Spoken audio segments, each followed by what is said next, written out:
భారీ వర్షాలకు ప్రకాశం బ్యారేజ్కి వరద పెరుగుతోంది. ఎగువన కురిసిన వర్షాలు క్యాచ్మెంట్ ఏరియాలో పొంగుతున్న వాగుల నుంచి వస్తున్న ప్రవాహం కారణంగా వరద ఉధృతి పెరుగుతోంది. ప్రకాశం బ్యారేజ్ దిగువ ప్రాంతాల వాళ్లను అధికారులు అప్రమత్తం చేశారు.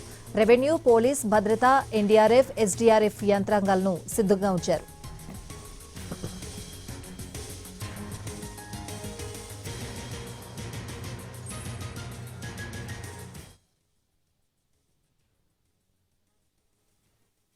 ప్రవాహం పెరుగుతూ వస్తుంది.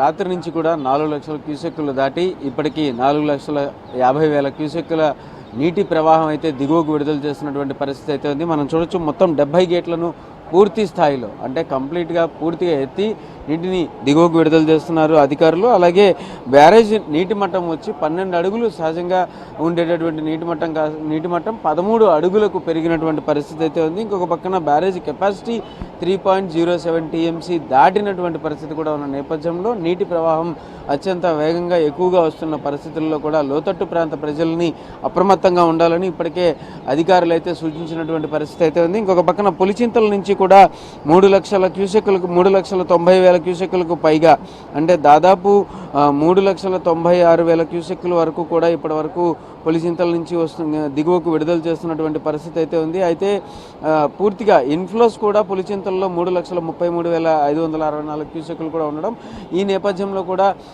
ప్రకాశం బ్యారేజ్ వద్దకు అత్యధికంగా వరద ప్రవాహం వస్తుందని కూడా తెలుస్తుంది. ఇంకొక పక్కన పైన ఏవైతే ఏర్లు ఉన్నాయో ఆ ఏర్లు కట్టలేరు, వైరా నుంచి వచ్చేటటువంటి వరద ప్రవాహం కూడా అత్యధికంగా ఉండడం, ఇంకొక పక్కన క్యాచ్మెంట్ ఏరియాల నుంచి కూడా అత్యధికంగా వరద వస్తున్నటువంటి పరిస్థితి అయితే ఉంది.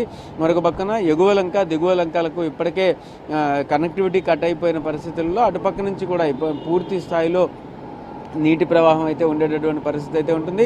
ఇంకొక పక్కన ఇటు కింద ఏవైతే దిగువ ప్రాంతాలు ఉన్నాయో ఇటు అవనిగడ్డ, కోడూరు, అలాగే నాగాయలంక అటువైపు ఉన్నటువంటి మొత్తం ప్రజలందరినీ కూడా అప్రమత్తం చేశారు. చేపల వేటకు వెళ్ళొద్దని, అలాగే ఎవరైతే రైతులు ఉన్నారో అంటే యనమల కుదురు వైపు నుంచి దిగువకు ఉన్నటువంటి రైతులు ఎవరైతే ఉన్నారో తోట్లవల్లూరు వైపు వాళ్ళందరూ కూడా పొలాల్లోకి వెళ్ళొద్దని, ఇప్పటికే కొన్ని చోట్ల పొలాల్లోకి కూడా నీళ్లు వస్తున్నట్లుగా ఉన్న సమాచారంతో అధికారులు అయితే అప్రమత్తమైనటువంటి పరిస్థితి అయితే ఉంది. ఇంకొక పక్కన రెవెన్యూ, రక్షణ, పోలీస్, భద్రత యంత్రాంగాలు మొత్తం అంతా కూడా అన్ని విధాలుగా కూడా చర్యలు తీసుకుంటున్నారు. ఎస్డీఆర్ఎఫ్, ఎన్డీఆర్ఎఫ్ బలగాలను సంసిద్ధంగా ఉంచుకున్నటువంటి పరిస్థితి అయితే ఉంది. విజయవాడ నగరంలో కూడా మొత్తం 43 ప్రాంతాలలో మాన్సూన్ రెస్పాన్స్ టీంలను కూడా ఏర్పాటు చేసినటువంటి పరిస్థితి అయితే ఉంది వాళ్ళు. అలాగే ఇంకొక పక్కన ఎక్కడెక్కడైతే నీటి ప్రవాహం ఆగిపోయినట్టుగా ఉంటుందో, నీరు నిలిచిపోయినటువంటి ప్రాంతాలు ఉంటాయో అటువంటి ప్రాంతాల్లో నీటిని వెంటనే రిమూవ్ చేసేలాగా కూడా జాగ్రత్తలు తీసుకుంటున్నటువంటి పరిస్థితి అయితే ఉంది.